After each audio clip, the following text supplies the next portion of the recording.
Want to welcome everybody. I'm Katie Brooks. I'm the CEO of the Bend Chamber of Commerce and want to welcome you to this week's COVID Impact webinar.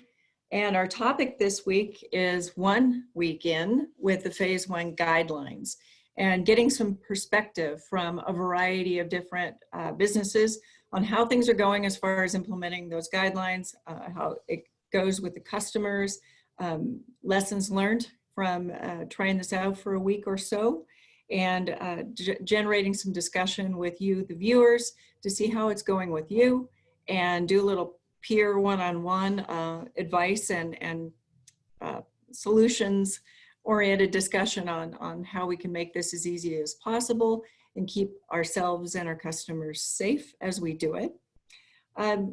As far as any chamber updates this week, we're just watching how this is going, especially after the Memorial Day weekend. And we had a few visitors, despite our city manager and governor's best intentions. We did have quite a few folks come into town, and I'd love to hear from the panelists on how that went last weekend.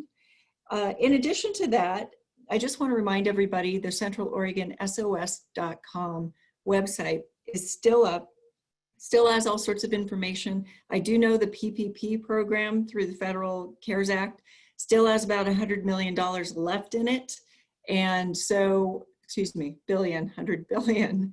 So if you are still wondering whether or not you should apply for an SBA loan, please go to that website, take a look. There's still a little bit of money left if you feel like that is a good thing for your business.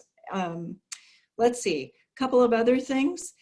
We are also working on a region-wide list, not only with the region, but the state also has a list of vendors as all of you start to reopen your doors. If you're looking for PPE, if you want to source plexiglass, if you want to get any kind of supplies that are oriented with reopening your business, take a look at the CentralOregonSOS.com website. We've got links to a whole bunch of different sources for you. One of them is a vendor called Valor. They just recently became a Bend Chamber member and partnered with us on these webinars. And they are operated by Central Oregon veterans. They've come up with a new product called Crush Antimicrobial, EPA certified as a virus disinfectant, and it's also eco-friendly, which is great. We'll be sending you a link to that info and all the rest of the info of the other vendors that are on that site. But I know I've heard from several folks out there that finding face coverings, hand sanitizer, that sort of thing is something that you're still looking for. And you can always contact us at info@bendchamber.org, and we'll try and hook you up with supplies if we have any extra here.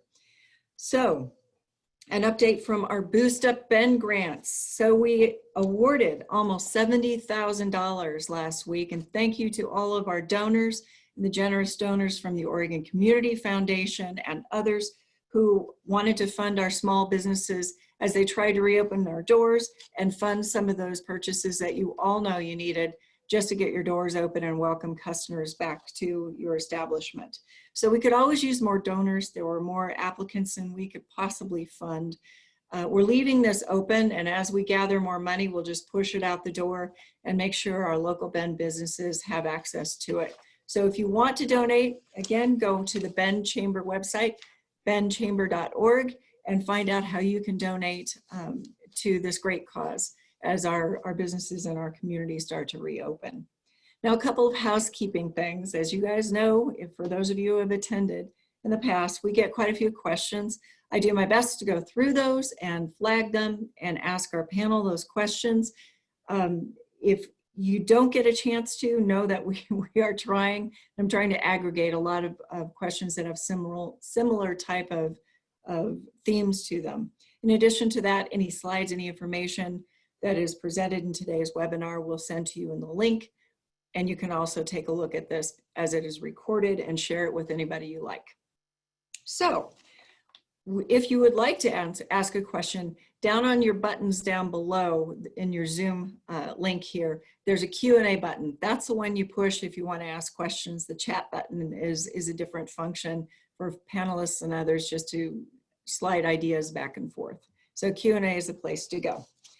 So with that, Today, we have 3 local businesses, owners and managers with us to talk about their reopening journey. And that's from planning to the actual experience of having customers, working through the bugs, and what it has been like on the ground out on the streets of Bend over the last week. We'll run this a little more panel style than we do in the past. We've usually given a presentation and then done a Q&A. I'm actually going to be asking some questions that will prompt presentation and information from the panelists as we go. And then at the end, we'll go back to Q&A from the audience. Afterwards, we also have Emily Freeland here on the Zoominar from Deschutes County Public Health. We've seen her here before. Welcome back. And she's going to be giving us a little bit of update on the Deschutes County Health viewpoint and answer questions along with our panel. I know all of us have been looking at the COVID cases and monitoring that as closely as possible. As we reopen, we really want to keep those cases down. So today's panelists are Larry Seidor. Is that how you pronounce it? Is it Seidor or Seidor? I'm going to let you correct it later. He's a co-founder and master brewer of the fabulous Crux Fermentation Project. And they've been making yummy beer for a number of years here in Bend. We also have Jen Riker. She's the owner of Brave Collective over there on Century, 14th Street, and clothing store and fabulous accoutrements. And also Cindy DeSoto. She's a manager of the fabulous Zante Salon, and she's going to give the perspective of a heavy service-oriented type of business and their first week opening. So thank you for joining us, panel. Really appreciate your time today. And as we start these discussions, know that more protocols are coming from the governor's office for other types of venues.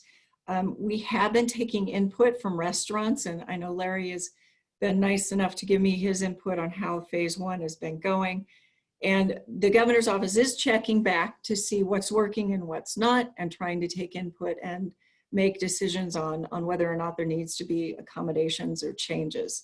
So if you do have any input on that, please ask them in the Q&A section of this, and we'll make sure we pass that information on. So I'm going to go through the panel. I have 4 questions, and we're going to run through this, and then we'll do the Q&A. So the first question is, I would like each of the panel members to briefly share with us how you prepared in advance.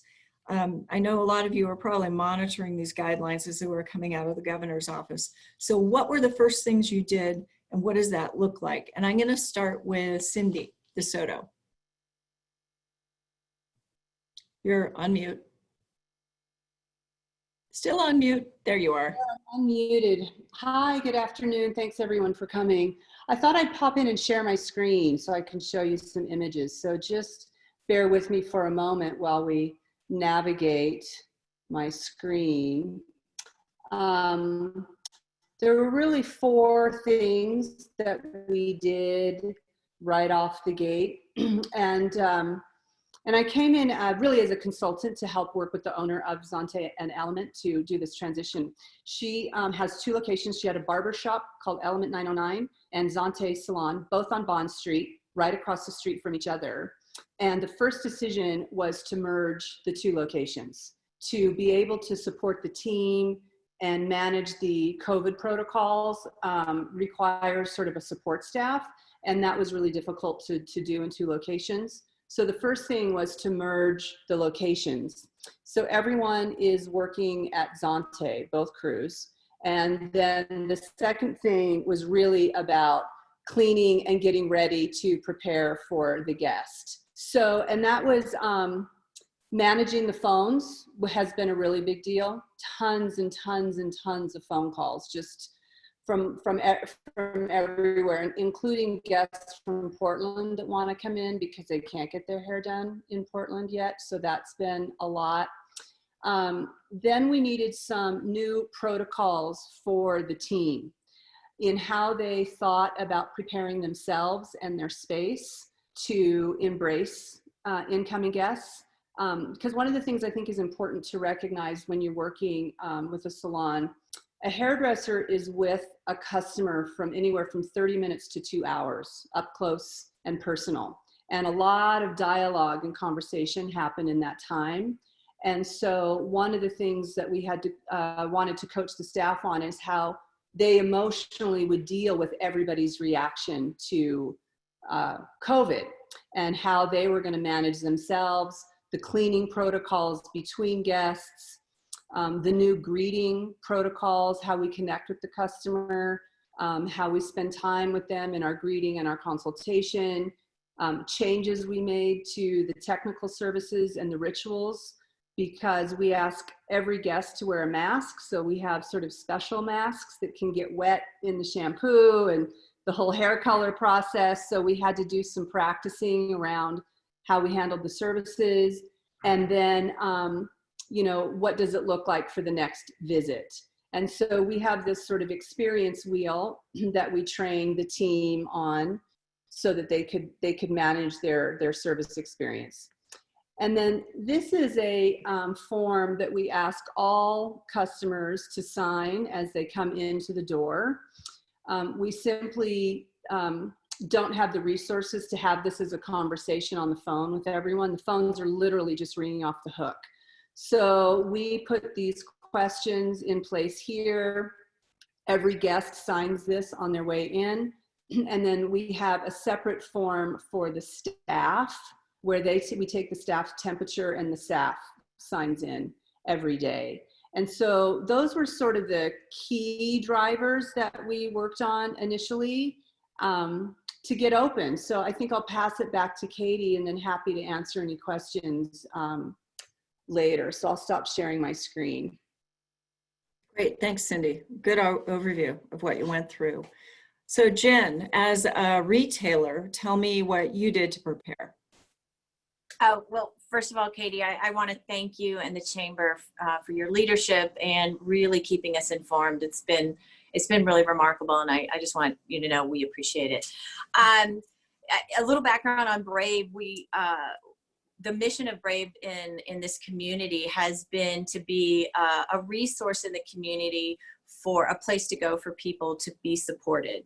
And so it's always been our goal to have that. And with that understanding is that we all know as a team that we need to first support each other before we can support others. And I think I started with that philosophy.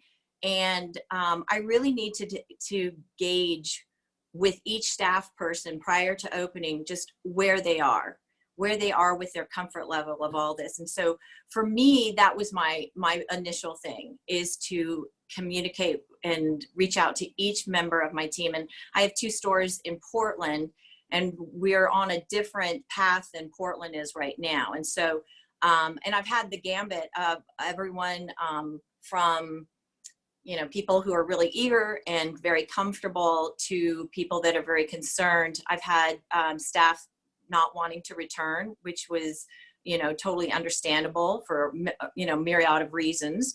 And so that was my initial thing, was to really understand where are we as a team. And then it was, you know, it has always been our protocol to be collaboratively thinking as a team. And so for us to come together and make decisions together of how we wanted the store to be and how we wanted to interact. So that was a big part of it, is to really bring the team into the decision making. And then what we realized is that, you know, this is a fearful time for a lot of people. And what we wanted to do was be, again, that place where people could come with their concerns and be able to express them, and also be kind of a positive experience for them. And so one of the things that we did was our signage. And, you know, we're going with the mandated rules and regulations of creating all the signage. I wish I could share it with you. I wasn't prepared for that. But if you come to our stores and you see even on the outside, our window displays right now are really big, bold flowers. And that we've taken that theme throughout the store, everything from like the poster on the front of the door, which is a laundry list of our, you know, required things about, you know, asking, are you feeling sick? Do you have a temperature? All that kind of thing. We also changed the language to make it a little bit more accessible and friendly. So like the first line is, oh, did you know, masks are the new accessory. You know, we really would appreciate if you would wear a mask. right? And so we did that throughout our signage. One of the things too, to to show people where to stand 6 feet, we have big floral decals on the floor.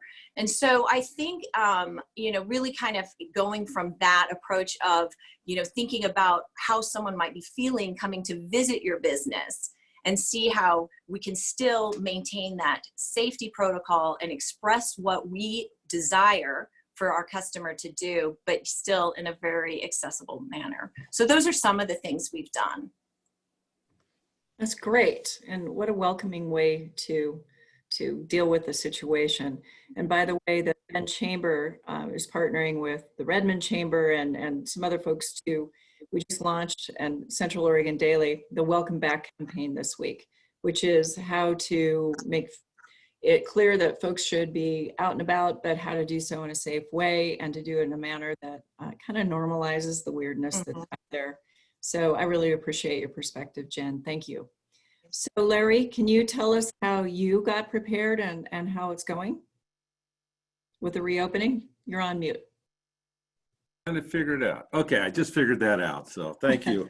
This has been just an awful time, but conversely, it's been a very humbling, and I just can't tell you how heartwarming it's been for dealing with all the customers, suppliers, the chamber, banks. It has just been incredible how people have chipped in and helped us. I mean, I just can't say enough. City of Bend has been fabulous. But one thing that's a little different with Crux is that we never shut down. I mean, Monday when Governor Brown made the announcement, we were full open. And then on Tuesday, we went immediately to curbside service. And we laid off the hourly folks. We kept the managers.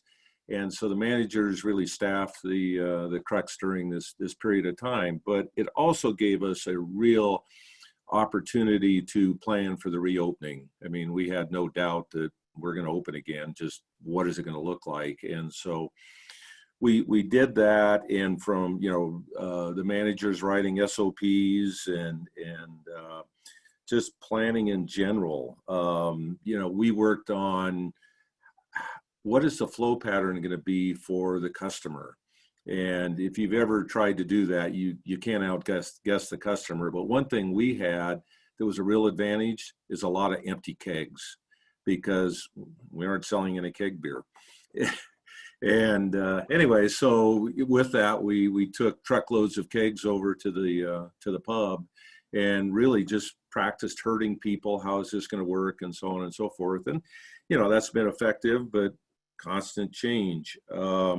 Signage was a huge deal. I mean, to Jen's point, we tried to make it very big, very obvious, and kind of fun. And kind of some of the fun we did is we painted 6-foot circles out in our lawn, and so that everybody is social distancing within those circles, which I thought was I thought it wasn't going to work, to tell you the truth, but my employees did, so we went with it, and it worked really great.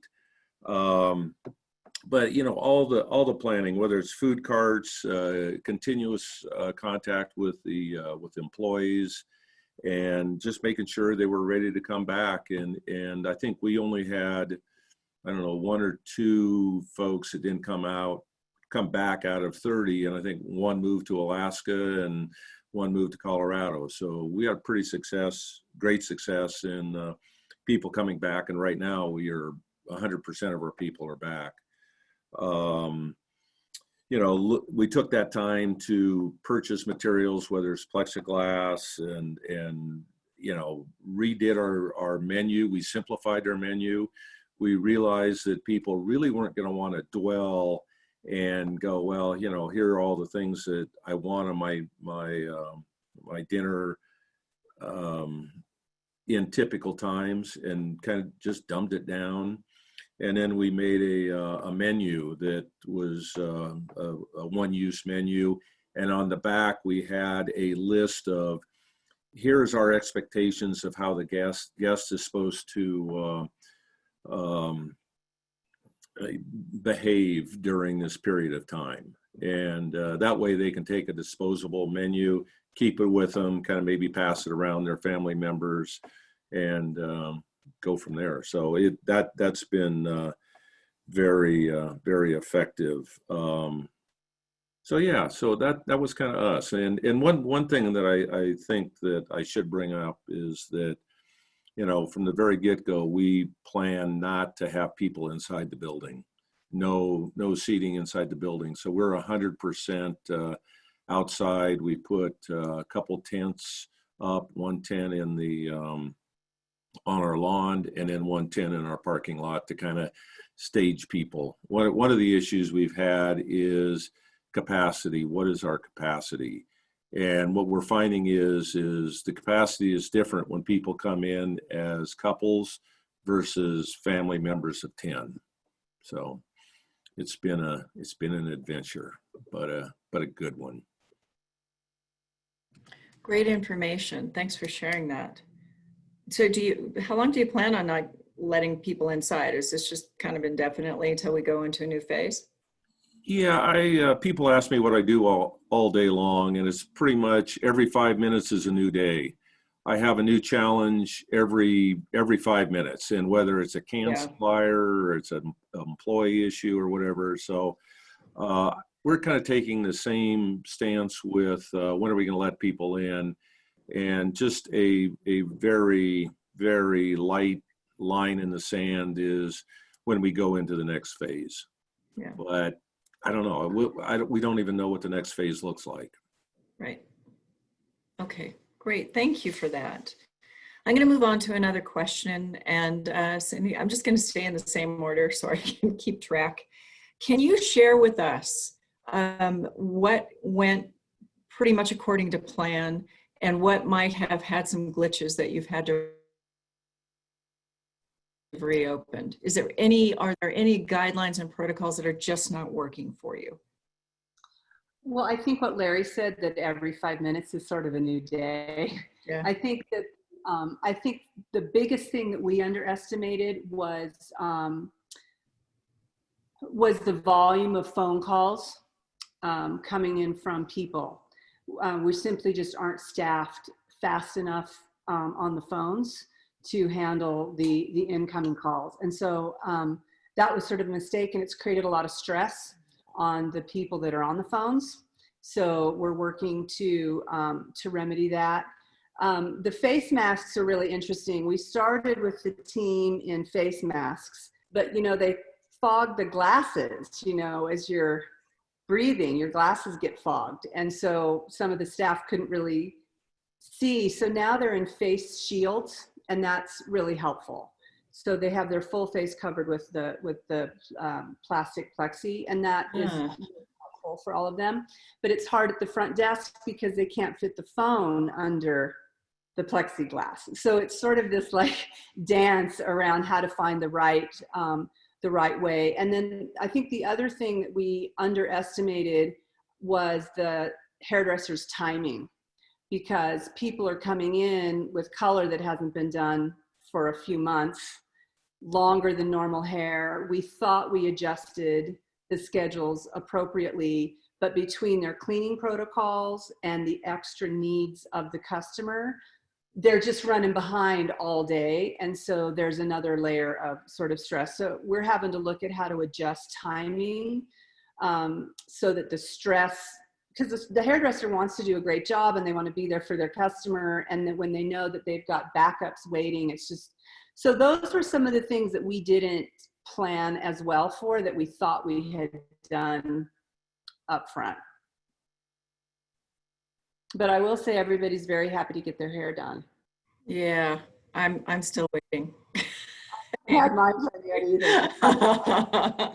Yeah. I'm still waiting too. Great. Okay, Jen, so can you share with us what surprises have come up? What adjustments have you had to make? Yeah, I mean, by the way, I'm still waiting too for my hair. I'm in line. yeah, there's a lot. There's a lot of different things that come to mind. I mean, everything from the protocols, of course, which are, as simplistic as each person when they arrive on a shift gets handed a phone. So they're all, because we are getting more phone calls as well. So they're not all continuously wiping down phones. They have it in their back pocket or they're carrying it. So that's been, just like little things of protocols, wiping down the dressing rooms between every customer, POS systems, counters and all that. We've given each, rather than going through surgical gloves, we are giving each employee kitchen gloves with their names on it, so their hands aren't getting raw from the Clorox. That kind of, those little tiny things that you just keep tweaking and tweaking and tweaking. But I think some of the unexpected, and it's life, we are seeing kind of an expose of the disunity in the community, and the disunity comes in all types of forms. People, it's political red blue, it's science based. Some people believe in science and not. We're seeing the disunity when you have one of the things we did. We had our signage outside. We have our signage inside. Recommending and appreciating people to use our sanitizer. Please, we have masks for you, but it's not a requirement. And but we found when having the stool with this information 5 feet from the door when they enter, people were bypassing it. When we put it right so they had to pause, they had to really stop and see it. That's when we get either people are all on board or they're not. And sometimes they're really not. And one of the things that we've been trying, I think I'm talking daily more with my customer base, my staff on how to deal with that, because our mission is always about inclusivity. We want to meet you where you're at. We understand the fear, we understand the frustration. And so how to engage with them and yet and still encourage safety protocol. That's been probably one of the biggest challenges is just the time it takes for me to continuously work with my staff, because I have Portland staff as well that are remote, so that's I think probably some of the unexpected is the time and the support that I need to be, this is new for all of us, and it's tough for the staff. It's really, really wearing, and the masks are difficult. It's hot, so there's all kinds of things, but we will get through it. And, I just think it's going to take some creativity. I hope that all made sense. It did. And it's Okay. interesting to hear your input on how different people are taking it. And I wrote a comment in the bulletin a couple of weeks ago asking if folks have a little bit of a compassionate standpoint, and it is tough. People have very different points of view on it. Right. And I can share at some point with script of, we are mandated to wear these masks, and so, but yeah. Yeah. Thanks. Which I appreciate. Yeah. Thanks. Mm-hmm. Ray, what surprises? What surprise have you had in the last 5 minutes? And what adjustments have you made? Any ideas of how the protocols might get a little bit better? What's your standpoint? Yeah, I would say that there's a couple things that have really stood out for us. One is traffic management, just eliminating pinch points and how people interact, because as Jen said, some people are, they'll give hugs, and other people are like, you're 2 miles away from me, you're too close.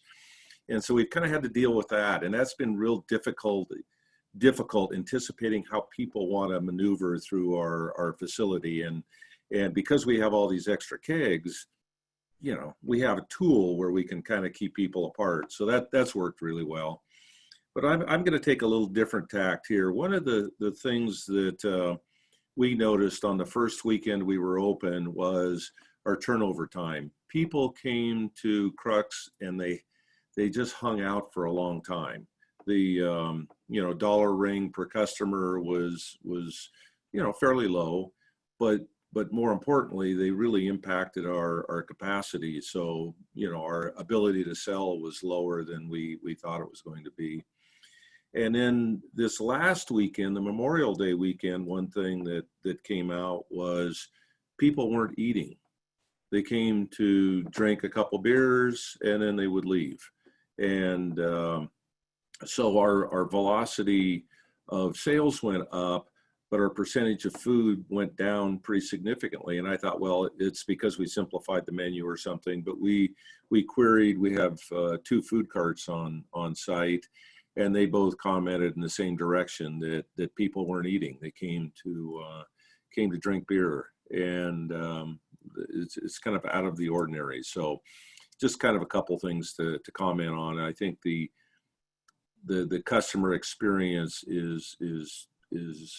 has a different expectation and a different mode right now. That's really interesting about how the behavior of your customers have changed. And with brew pubs, I can see, especially on the Memorial Day weekend, how the beer was flowing, but maybe not the food. So that's really good input. So I guess I want to do one more question, and then we can go to the audience for Q&A. But I'm curious on if you could wave a wand and say, all right, let's start all this over again. What would you have done differently? What advice would you give to others? And it's a 3-parter, and I apologize for that. I'll repeat it. So what advice would you give others?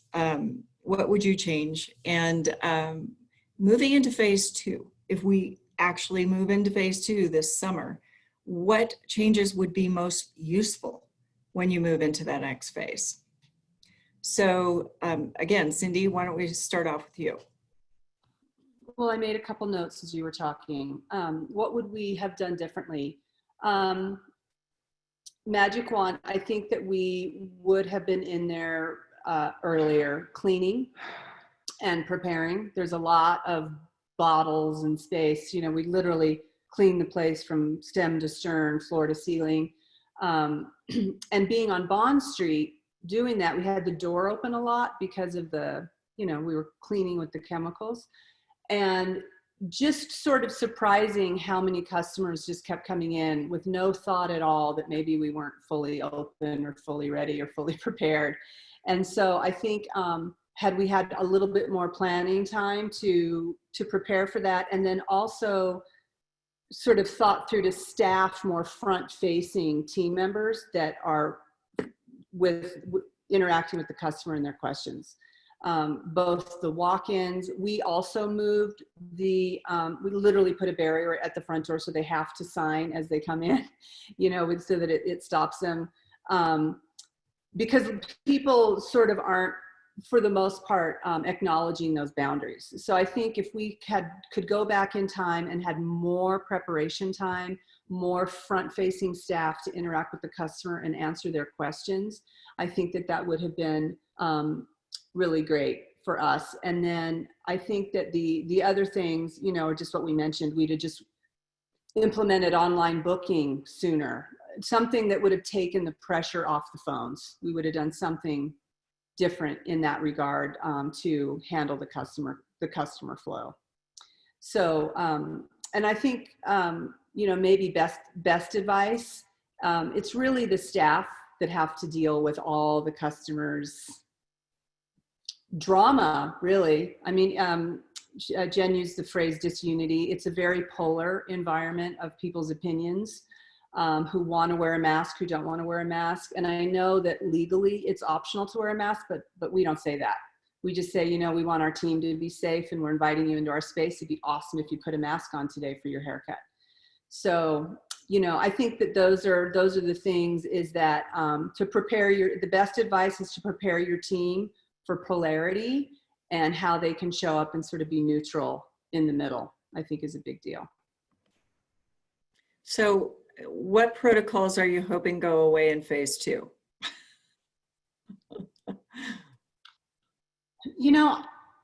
I have to say, I hope that none of them go away. And the reason is, it goes back to that, the staff spends 30 minutes to 2 hours with someone up close and personal.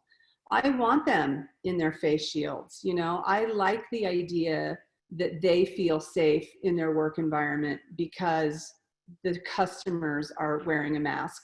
And the jury's out, like you said, there's sort of science and politics involved in all of this, but I'd like to see those protocols stay in place. And I think for salons and spas, the cleaning, the required stuff that happens, I think that will become just more standard, you know. And we're pretty good about that anyway, but we're taking extra precautions now. And I think that once the service providers are just used to that, that should just be normal. So I'm hoping that they don't go down, honestly. Great input. So Jen, I'm going to repeat this three part Okay. to you. So biggest lessons learned, what advice you would give, Okay. and in phase 2, what would you change? Okay, so just to go back a little bit about, you know, I don't want this whole discussion to be kind of a downer, and I just want everyone to recognize that this discontent and maybe a little bit of aggression with customers is really a small percentage. For the most part, I mean, for the most part, the customers have been lovely and they're so supportive, and I can't thank this community enough. I mean, we've really seen, you know, the best of Ben come out. And so I really want to reiterate that too. You know, I think every business owner, at least should have their priority be always number one, to keep their staff safe, regardless of anything going on. That's, you know, when I hire someone, the first thing I talk about is our safety protocols, the back doors here or whatever. So that I just wanted to, you know, make sure people really get the full picture. The broad scope is that we live in a lovely community with really kind and supportive people that are caring about the safety of your staff, you know. So unexpected, I just feel, I feel like we were pretty prepared in Bend to open. And I'll tell you, I needed this long pause. And I think my staff needed this pause as well. We've really been hustling over the last few years. We opened 3 stores in 3 years. And, you know, I have 2 teenage boys. So it was really, you know, getting them on the whole school thing. I mean, that's a whole nother thing. So for us, it was nice to take this pause. I could have, consciously, I've thought about it, I could have prepared technology-wise, but, you know, that's going to be another phase. I felt pretty prepared, and I'm actually rather grateful that the Portland stores are now staggered from us, because what we've learned here, we can translate to the 2 stores there, because they are behind. They haven't gone through phase 1, even though retail is open there. And I did just open the stores on Tuesday. Are even, you know, we in Bend, our numbers are good and they're back. And it's interesting because our transactions are a little less, but the amount are higher. So, and I think that's just that trend that's going to just, you know, the transaction numbers are going to be increasing. So what was the other question? I've hit what wasn't I expecting? Oh, I can't hear you. What are you hoping will change in phase 2? Oh, well, I agree. I'm anticipating and hoping that at least our protocols, we are personally, whether it changes or not, again, you know, being that the safety of the employees is our number one concern, we will be keeping all the same protocols. I don't think this is going to go away anytime soon. And I think we all need to be prepared that we are going to be getting a lot of visitors this summer.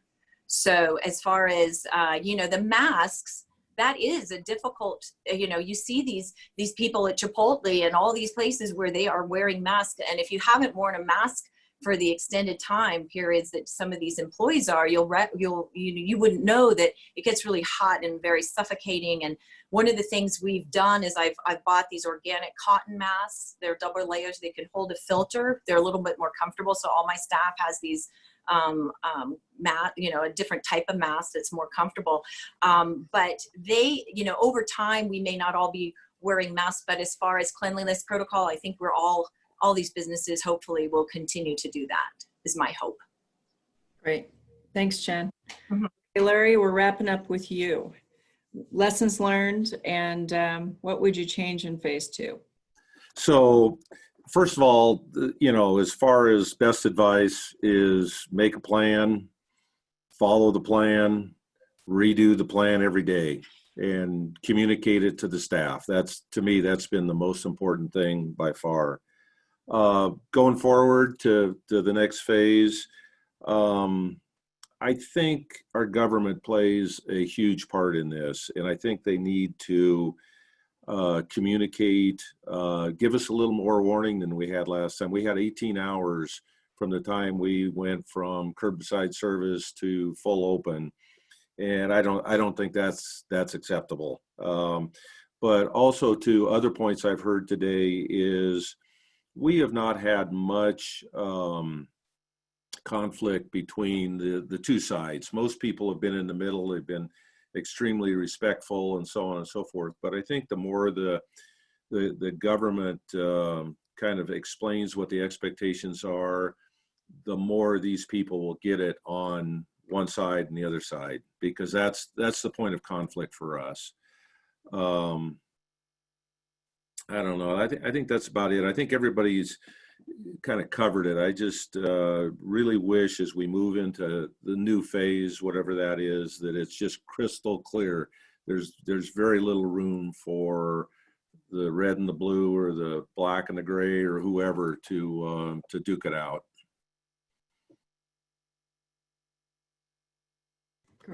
Great. Thanks for sharing, everybody. Emily, you've been very patient.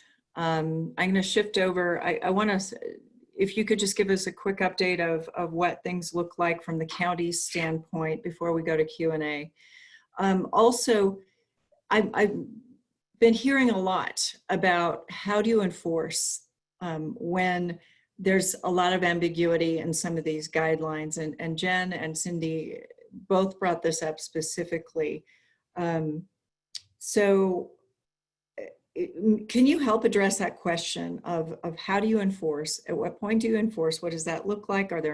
Is there any information or any methodology or anything that you would have to offer for the discussion? There are a lot of folks in the Q&A that are also wondering, how do you handle that enforcement piece? Yeah, it's a tough question, and thanks for including us in this conversation.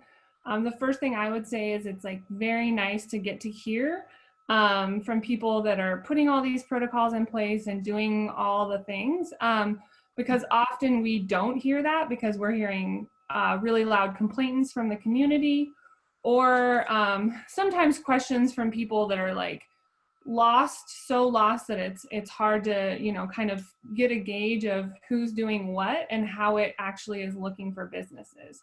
So the first thing I just want to say is thank you. And if people do have things that we can help with, whether it's just letting us know at the health department how it's going for you, what you see our needs in the community as far as outreach to the public or to businesses directly. If you have ideas, we don't want to be in a silo. So that's the first thing I would say. So you kind of hit on it, and that is one of the main things that I wanted to talk about was kind of the three different ways that we are kind of moving forward. The first thing is complaints and enforcement. How does that look and who does it? The second is questions and answering those kind of ambiguities or, interpretive kind of guidelines. And then the third piece would be outreach and education. So how can we more clearly outreach, and what are the pathways to do that? So the first thing about enforcement is, you all know the first step of enforcing comes on the business. The business is the people that have to enforce the rules, and that's a very difficult place to be.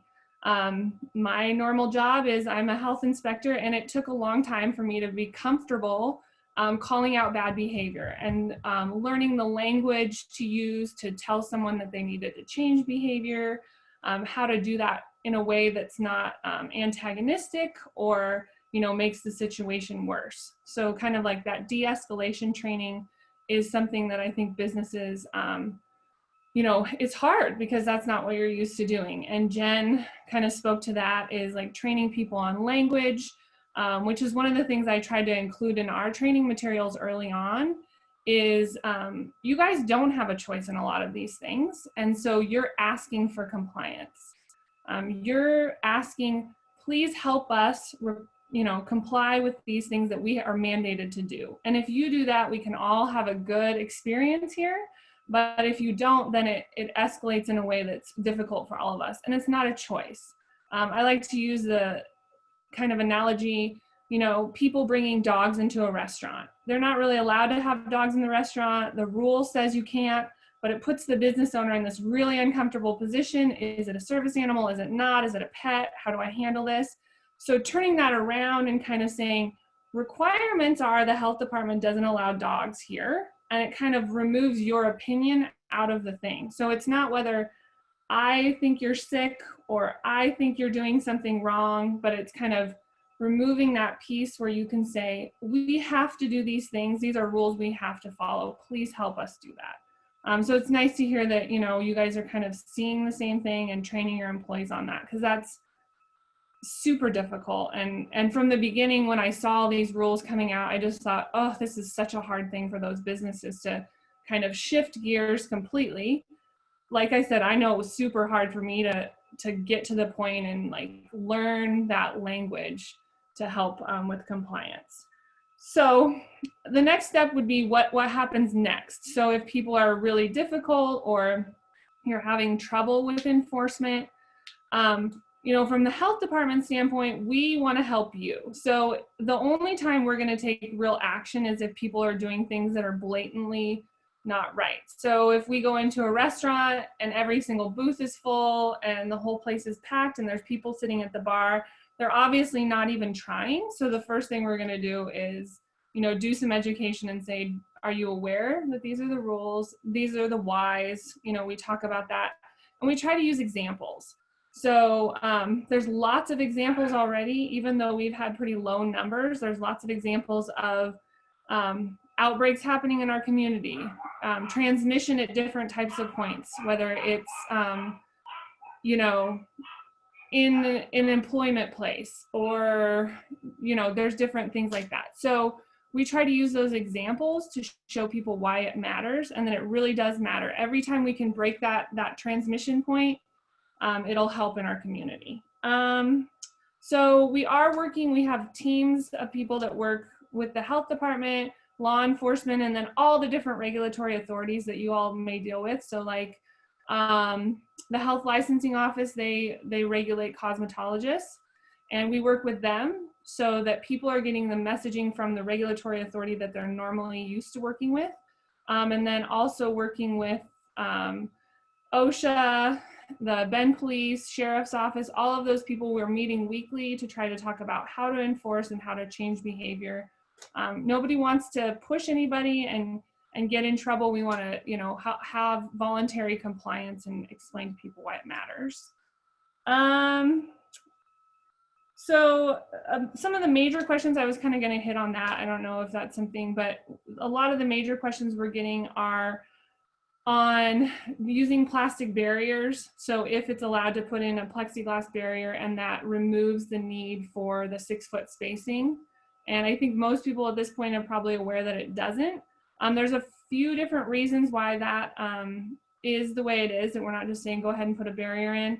The first reason is, there's fire code restrictions. People have sprinkled buildings. If you put in something hanging from the ceiling, then you're running into other hazards. So we don't want to cause one hazard and remove possibly another.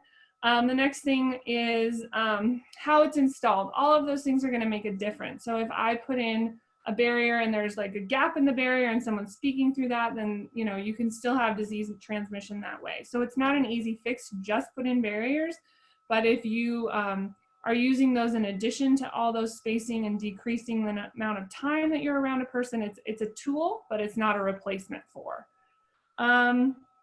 Another one is outdoor spaces. So do I still have to maintain that 6-foot distancing in outdoor spaces?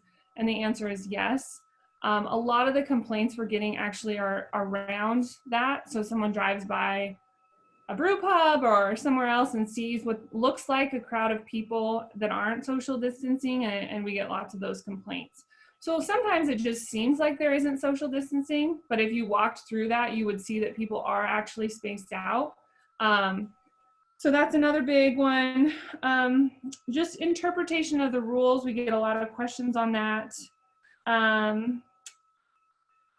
You know, most of the complaints we get are what appear to be blatant violations. We're not seeing anybody wearing a mask. We're not seeing anybody social distancing. And again, we work with law enforcement to try to educate on those things. Those are the main things I wanted to cover, unless somebody had some other kind of questions for the health department. But well, thanks, Emily. I think we're going to have a few follow-up questions for you here. And we have about 10 minutes left. So I'm going to be, instead of letting everybody answer everyone, I'm going to try and move the questions around a little bit. So a lot of questions around whether or not City of Bend is going to allow more visitors. What does that look like? The governor and the city manager both asked folks not to come, yet they did. We know they're going to. Is there any insights, Emily, from your standpoint from the county, of any additional requirements or any additional enforcement or policies in the coming, let's say over the summer, on changing that language, communicating to visitors? Or do you see this opening up a little bit? So I think we are going to be, and we're working on right now, some pretty strong messaging around, not necessarily, I mean, like you said, people are going to come, whether we want it or not, as people feel more comfortable and the perceived risk goes down, whether or not the risk is there or not. People are going to start moving around more and doing these traveling. So we really want to work on messaging and helping businesses or the community with, you know, okay, you're here. We understand that you are here, whether we like it or not. Now we're asking you to be respectful and follow these kind of rules. And like you all know, it can be really hard. And we don't know the best answer, but we're working with, you know, all of our teams to do that and try to message that out. I mean, as far as rules and regulations, I think the main thing that would happen that would kind of cause tightening back down, or, you know, trying to push people out, whether that was, you know, similar to the short-term rental ban that we had earlier in the year, would be if we saw a real, you know, an uptick in cases. So I think everyone is kind of aware that that will sort of happen. We already saw some like higher numbers last week. Probably most people kind of saw that. And those are associated again with those community gatherings, but there's also transmission that's happening in the workplace. If you think about working with a coworker, even if you're far away from them or generally far away from them, there's times when you're in close contact, and that's also an 8-hour day. So that chance of catching something from a coworker because you have that long duration of time is much greater than it is with like a passing kind of, or short, you know, kind of contact that you might have with a patron, which is very different. I think Cindy mentioned that, you know, as far as the, you know, hairdressers, those are longer contacts than like say retail or a server with their patron. And those are, you know, it's an increased risk with that kind of thing. So. Thank you. Great. So Larry, I have a question for you from my colleague, Michelle O'Hara from Opportunity Knox. She's been hearing from a lot of folks that cooks are dealing with a lot of heat and a lot of issues with wearing face protection while you're actually a frontline cook and you're exposed to the heat, et cetera. Have you found a product or that makes it a little bit easier, or is this an issue for your folks? No, that's an absolute issue. And I wrote down the double cotton layer mask. We are currently having some manufactured, and we're kind of hoping this will be the solution, but no, it really is a problem. Another issue that we can address with it is by making our menu even simpler and driving down the quantity of food, because that'll help the situation. Because we do have the luxury of having, you know, food carts out in the lawn, and so we can kind of spread out the amount of food prep and that's required. So I would just add one thing to that face shields are allowed in kitchens. So we were talking about you know, as Cindy mentioned, that face shields have really helped some, you know, of their hairstylists. We've seen a lot of people in the kitchen, you know, respond to having a face shield as opposed to a mask. And we are actually helping to distribute some of those as well. So the health department, if people are having a hard time getting those, and we're on routine inspections, we're trying to, like, you know, hand some of those out as well. So. Oh, great Face stuff. shields We'll give that a try.